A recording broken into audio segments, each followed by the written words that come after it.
Hey guys, and welcome back to another YouTube video. In this video I'll be going through my AFL cash cows for round 7 it is now, and going through who the best choices are, because it now comes up to a crucial point where do we want guys that are just going to be have good long-term job security, or do we want a quick 3 or 4 week huge cash gem while someone's injured, and then they get taken out if they don't, even if they perform well, etc.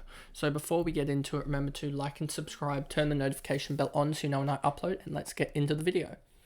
So as you can see here, using DT Live, I've got the players and their last 5 performances, and they're ordered in terms of break even.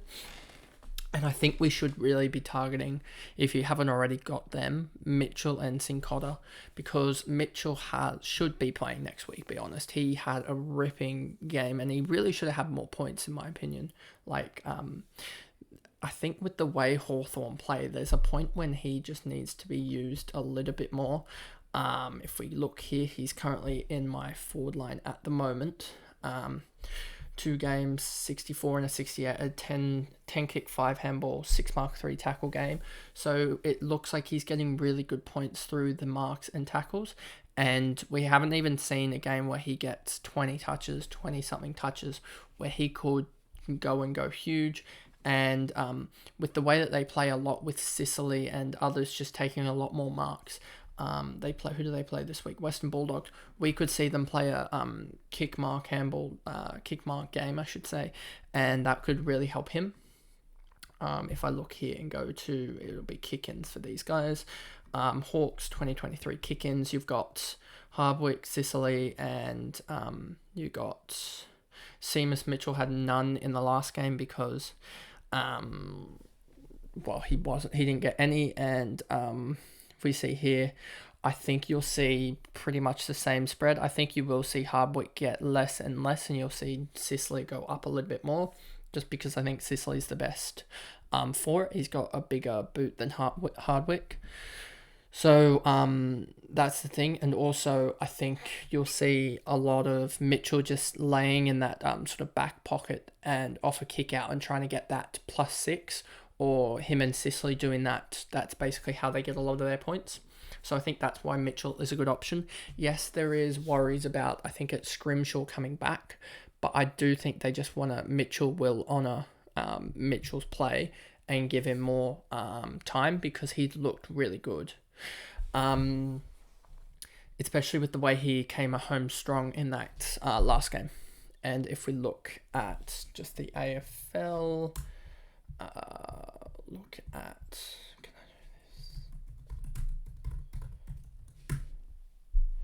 Let's see. Nope, doesn't want to work that way. Okay, I'll have to do it this way. Let's get to him. I should have had this up beforehand. Where are they? Here they are. Then we go player stats. Fantasy, he was 68. And Mitchell here, 291 meters, 87% time on ground. Look at advanced stats and go down to here. Mitchell, 86% with the ball. 4 contested possessions as well for him. 1 free against. That was a pretty bad free kick to give away as well. I think did it give away a goal? It might have given away a goal as well. But yeah, he's looked really, really good. And I have turnovers here. Sicily, 12 turnovers. That's terrible. Warple 5, that's actually not too bad for him. And where is he? Seamus Mitchell, 1 turnover, 1 clanger. That's really good for the role that he has, considering that a lot of his kicks are, I guess, he doesn't really get that role of booting it long. That's more for Sicily, and that's why you see Sicily at 12 turnovers. Am I able to? No. It doesn't let me click on to the player. Next up would be Cincotta. I think he has a really good role as well, and that's why he's one that I've brought in. If I go over to here, I don't think he's on kickouts at all for Carlton. I haven't really looked at kick-out breakdown for most teams, and doesn't look like he is from what I can see here. How the hell did Shearer get 4? Wow. And it looks like Sard's going to be another week out. I think it was a 2-week injury from the start. So if that's the case, we get another week of Cincotta and Cowan, and then I sort of expect Cowan to drop when Sard comes back, and Doherty to come in for Sin Cara in another 3 or so weeks, because Doherty was a 4 to 6 weeker. And he's been out for 2 weeks. So those are my top 2 picks, far and away, for cash cows. Now we go to the lesser known or lesser players. Angwin I don't like, because I'm pretty sure he was supposed to be the sub, and then Lloyd got injured late, so he just came into the starting lineup, had a good first quarter, and then fell away. Moyle isn't a good option because he didn't play last round. Bergman hasn't been playing, so I don't know what the situation with him is. But I wouldn't be taking a guy coming back into the side after 3 weeks out anyway. Sturt's put up 243s. I just don't like his scoring ability in fantasy. Samson Ryan, if you don't have him, but I think he's already gotten past the price where it's like actually valuable to trade him in. And if you're one of the people that just have him, you're like me, you're doing really well, because a 7 break even, and the role that he has, he could easily get another 50, and that'll set him up for a break even of probably about 15 the next game. And then he's got this 15 to wipe out soon, and that will help him. He could easily get up to 400k quite easily here. Fergus Green, another guy, but he's way too expensive. Jessa injured.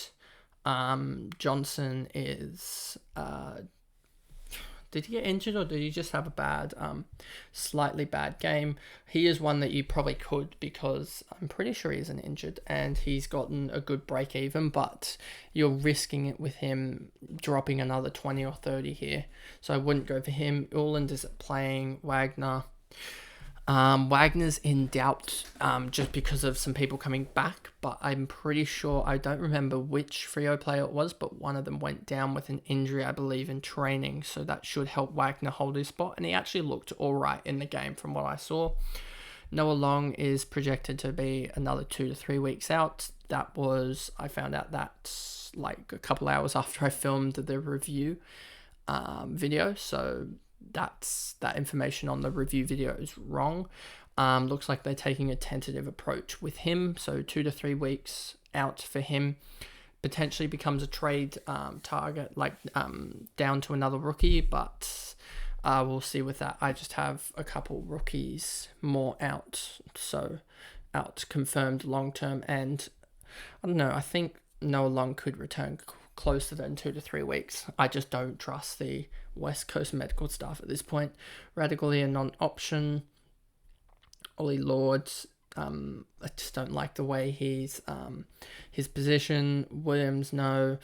Artie Jones, no. King. Roberts is obviously injured. Simpson, Warner isn't going to get a game anytime soon. McVie is too expensive. Young, Gould probably won't get a game, sadly. Now, Kelly Drew. We're starting to come to the point, and Ryan's too expensive. We're starting to come to the point, if I drop this now down to below 300k, where you're seeing a lot of players here that, if I set this break even up here, we don't have many players at all here. Like, we have 34 players below 300k, and some of them have absolutely terrible break evens here. And so we're really waiting on some more people to debut at this point. So that's why I would suggest basically to jump on Sin Cara and Mitchell, as they're pretty much the only two that might actually make money below 300k. Like, obviously Sturt will make money, but it won't be big money. Whereas Mitchell with a good game and Sin Cara with a good game, those two could make you combined 120, 130k, whereas Sturt's probably only going to make 30k, 25k, and Ollie Lord is probably the only other guy that I see here, or Johnson will make 25k probably, but Lord is probably the only other guy that I see here actually making cash out of all these guys below 300k, to be honest. So not too much with the cash cows this week. There isn't too much going on, as the initial round 1, round 2, round 3 debutantes get out of that range where you can actually pick them, and we're really only seeing 1 or 2 guys a week debut, and we probably will see more in the next couple of weeks as guys start going down with injuries like season-ending injuries, etc., and other stuff. But before that, we don't really have much rookie flow, and it's more about grabbing the guys that have played a game or two and to have a really good break even, and grabbing them for a week or two and trying to gain that 100k cash, and having them sitting on the bench and potentially being a loophole option, like will be for, I think Sin Cotter will be sitting on my bench at the moment, but if Wilmot does do another bad game, then Sin Cotter will come on field. So that's the video there of the cash cows, and I'll see you guys in another video. Thanks guys, goodbye.